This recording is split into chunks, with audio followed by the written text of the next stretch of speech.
Nick is in Broadstairs. Nick, good evening. Good evening. What a wonderful show. I have a possibly a trick question.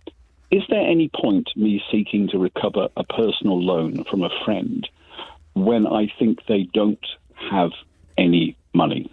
Why do you say that's a trick question, Nick?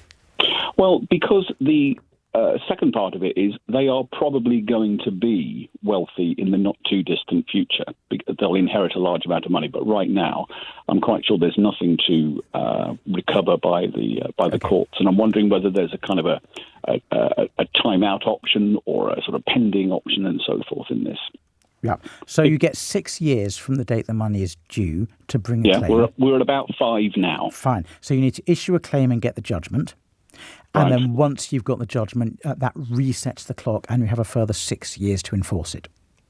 Okay. And that would presumably be a rolling 6 years because this may take a long time. No.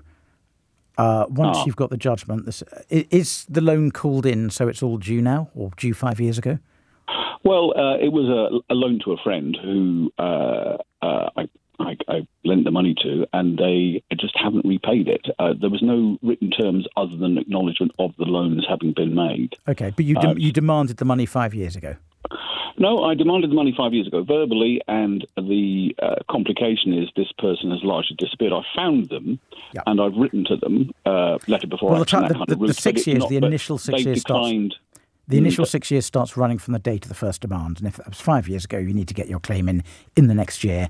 And then that resets the clock once you get judgment. You get another 6 years, but it's not a rolling 6 years. It just doesn't keep going on forever and ever. Okay. You've got 6 years to enforce that judgment. May I ask one further related question? Go for it. I've written to them, recorded letter and so forth, but it's been refused to be accepted. Send it by first-class post.